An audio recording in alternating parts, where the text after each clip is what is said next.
Ẹ káàárọ̀ o, gbogbo ẹ̀yin ọmọ Yorùbá. Mo sì kí yín lọ́pọ̀lọpọ̀ nítorí wípé ibi àgbàlá ń bá gbà. Yorùbá ò ní bàjẹ́ o, ó bàjẹ́ tì. Mo bojú nítorí ọ̀rọ̀ tí mo fẹ́ gbé síta yìí ó gba ìtìjú. Ọ̀rọ̀ ìtìjú ni. Láì fọ̀rọ̀gùn, ẹnìkan wà èyí tí mo lè pè ní àdán, bat, àdán. Àdán sọ pé òun ò ń ṣẹyẹ, àdán sọ pé òun ò ń ṣeku, àdán sọ pé òun ò ń ṣẹranko, àdán sọ pé òun ò ń ṣènìyàn, nítorí wípé nígbà tí wọ́n yẹ̀ wò ó fi gbogbo ara jọ ohun tí Ọlọ́run dá. Ìdí rèé tí àdán fi ń sá sí kọ̀rọ̀ tí kì í fi ń jáde.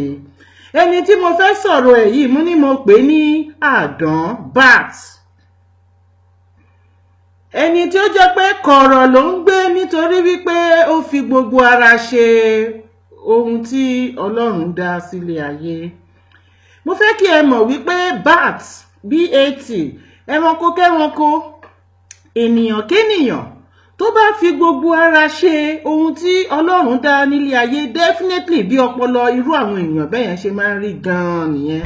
Ẹ bá ìwà eku ní ara rẹ̀, ẹ bá ìwà ẹyẹ ní ara rẹ̀, ẹ bá ìwà gbogbo ẹranko ní ara rẹ̀. Ká má fa ọ̀rọ̀ gùn. Ẹni tí mò ń sọ̀rọ̀ ẹ̀ yìí, ó máa ṣe ìrànlọ́wọ́ fún ọ̀pọ̀lọpọ̀ ènìyàn, ṣùgbọ́n láti fi hàn yín wípé àdán ni irú wọn, ẹ ṣọ́ra fún irú wọn. Ẹni tí ó bá gbà yín ó lè padà wá pa yín o, ẹni tó bá pa yín ó lè padà wá gbà yín, ẹni tẹ́ bá fi ṣọ̀rẹ́ wá padà wá dọ̀tá yín, irú wọn là ń pè ní àdán. Ẹ̀yin tí ẹ bá ń tẹ̀lé àdán ènìyàn, ẹ ṣọ́ra. Wọn kì í nọ̀rẹ́, inú kòtò ni wọ́n ń gbé. Wọn kì í nọ̀rẹ́, inú kọ̀rọ̀ ni wọ́n ń sá pamọ́ sí. Wọn kì í nọ̀rẹ́, irú wọn ni ajẹnilẹ́sẹ̀, ajẹnilétí kíni pẹ̀lẹ́. Ẹ jẹ́ kí n pe obìnrin ni ẹni tí mò ń sọ̀rọ̀ ẹ̀ yìí. Tó bá tẹra mọ́ àdúrà, òkè á fẹ́ lanú. Ìrírí ayé ni eléyìí o, ẹ fèyí kọ́gbọ́n.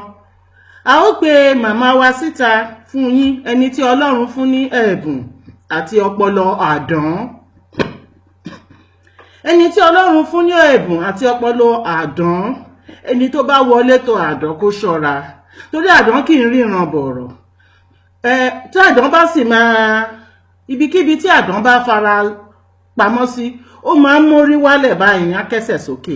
Ìyẹn ni wípé àràkàrà ni àdán dá nínú ilé rẹ̀.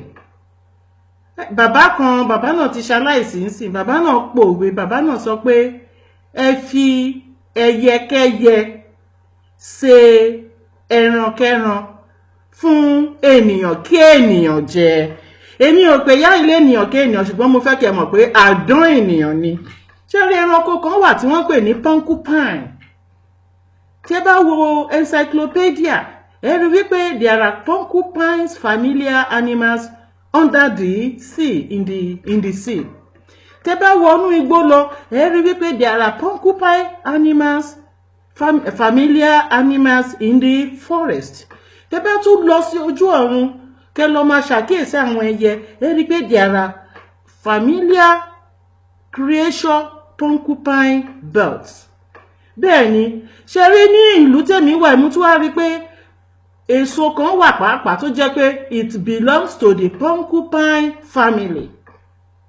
Now, a ó pe màmá wa síta láti wá, màmá wa tí à ń sọ̀rọ̀ ẹ̀ yìí, ó jẹ́ ẹni tó jẹ́ wípé eṣinṣin ò lè kọjá níwájú ẹ̀ kó insult ẹ̀ kò ní gbà, ṣùgbọ́n láti irun orí ẹ̀ títí dé àtẹ́lẹsẹ̀ kìkìdá ká ṣe kíni, ká yẹ̀yẹ́ èèyàn, ká tú àṣírí èèyàn, ká bá ènìyàn wípé ìwàkiwà ò dá. Ṣùgbọ́n irú ìwàkiwà wo la máa ń bá lọ́wọ́ ẹni tí ló yẹ kí a máa bá lọ́wọ́ ẹni tí kò fẹ́ àrífín? Irú ìwà wo ló yẹ kí a máa bá lọ́wọ́ ẹni tí kò fẹ́ ìwọ̀sí? Irú ìwà wo ló yẹ ká máa bá lọ́wọ́ ẹni tí kò fẹ́ kí ọmọdé rí òun fín? Màmá wa yìí ó ti ṣe kí ni ó ti wọ fọ́kànnà rí ní chọ́ọ̀chì sẹ̀lẹ̀ àwọn tó bá wọ fọ́kànnà wòlíì ni wọ́n ìyá yìí ti lọ Jerusalem rí o ìyẹn ni wípé Jerusalem pilgrim ni wọ́n màmá wa yìí kan náà ló tún forúkọ Jésù gbàdúrà ṣé wọ́n ti gbàgbé wípé ìgbà ò lọ bí òréré ìgbà ò lọ bí òréré ìlú ibi tí ẹ̀ ń gbé ẹ̀yin Yorùbá ìlú ibi tí à ń gbé mo ní kí á pe àkíyèsí ara wa sí ohun kan tí ó ṣe pàtàkì kí ni ẹ ṣe bí àwọn ọmọ onílùú ń rò question 1 ṣé tí a bá ń bára wa jà ǹjẹ́ ó ń bí wọn nínú àbí ó ń dùn mọ́ wọn ẹ jẹ́ ká béèrè lọ́wọ́ àwọn ọmọ onílùú ẹ jẹ́ kí a jókòó ẹ jẹ́ kí a ronú ní ìlú àlejò tí a wà ǹjẹ́ ó ń dùn mọ́ àwọn ọmọ onílùú pé àwa àlejò ń bára wa jà àbí ó ń dùn wọ́n? Are they feeling pain or they are exciting about the relationship within the strangers in their country that is going bias? Now, I'll pay mama wa jáde láti ṣe kíni láti entertain wa because tí a bá ní ká máa sọ̀rọ̀ lọ báyìí ẹlòmíì lè wà distracted. This is a very distractional interruption. Listen o. Okay.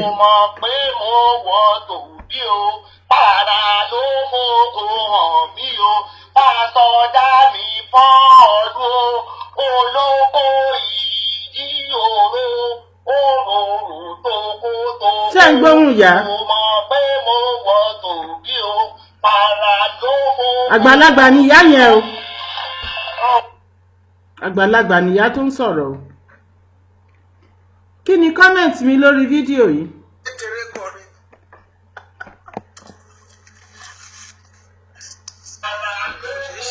Comment mi lórí fídíò yìí ni wípé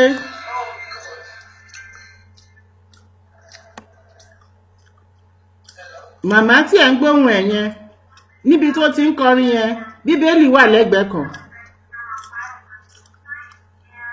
omi àdúrà wà lẹ́gbẹ̀ẹ́ kan.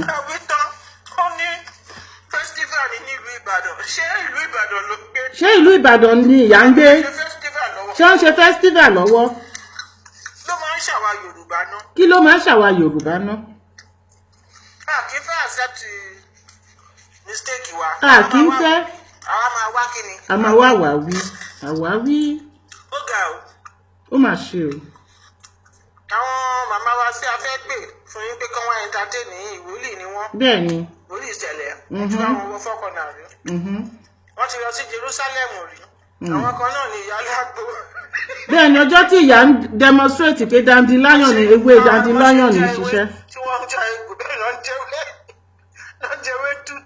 Bí ìyá ṣe ń demonstrate wípé ewé dandelion ń ṣiṣẹ́, ìyá bá mú ewé ó bá fi sẹ́nu, ìyẹn ni wípé àwọn ni wòlíì, àwọn ni ìyá alágbo, wọ́n ṣe ń jáwé bẹ́ẹ̀ náà ni wọ́n ń jẹ ewé ní tútù.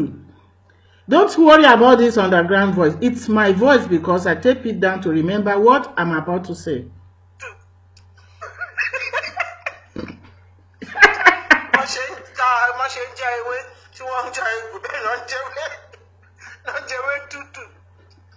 Wọ́n ṣe ń jẹ́wé tútù bẹ́ẹ̀ ni wọ́n ń tẹ ògùn amókòlé. Ọ̀pá wòlíì lẹ́gbẹ̀ẹ́ kan, omi àdúrà lẹ́gbẹ̀ẹ́ kan.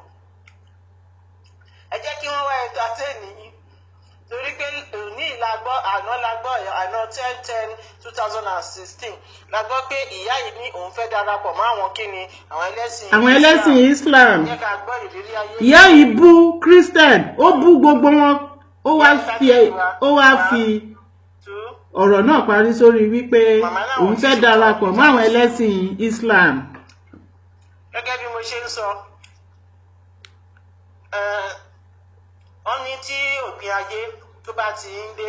Tópin ayé bá ti ń dé, irú àwọn èèyàn báyìí ò jọ wá lójúmọ́ o, a ti kọ̀wé wọn sílẹ̀ tẹ́lẹ̀. Gbogbo apáta máa di ẹni tó máa wá olùgbàlà kiri.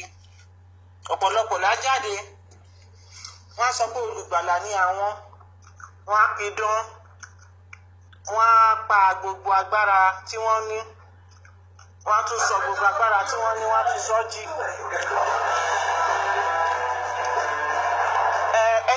ètò ní tẹ̀ ń gbọ́ ìkó dàbí tí màmá wà yìí o.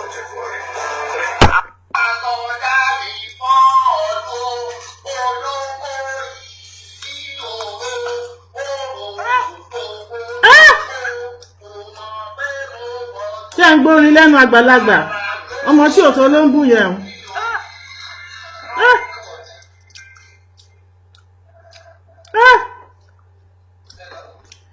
Àkíyèsí kan tí mo rí ni wípé ṣe rí orin tí a máa ń gbọ́ nígboro èmi máa ń kọ̀ǹtẹ́nì agbára tó jẹ́ wípé ó máa lọ store sínú etí.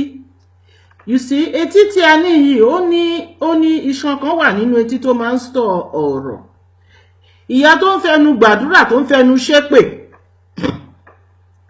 ṣé ó ti gbàgbé pé àṣẹ wà lẹ́nu òun ni tó wá ń fi orin kọ̀kọ́ kíkọ síta tó wá ń sọ wípé báwo ló ṣe jẹ́ ó ní kí ni festa ni nílùú Ìbàdàn. Ìyá náà rí olóhùn ò lè lọ sílùú Ìbàdàn mọ́ ó ti bú gọ́vnà Ìbàdàn. Kí ló dé tí a fi ń pe irú àwọn èèyàn báyìí ní àdán BAT animal àdán ènìyàn? Kí ló dé tí a fi ń pè wọ́n bẹ́ẹ̀?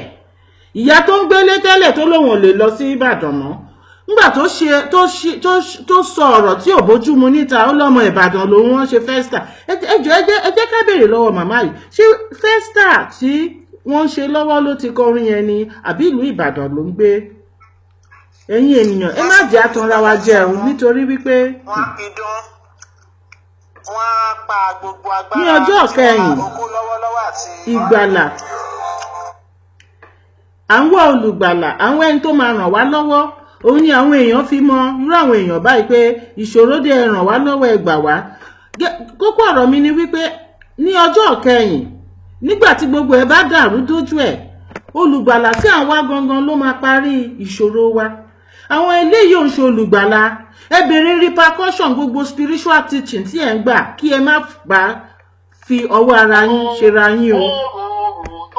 Kò sí spiritual power kò sí spiritual healing tí ò ní repercussion èyí tó bá ti ní teléwé dání. Ṣé ẹ̀ ń gbọ́ yá?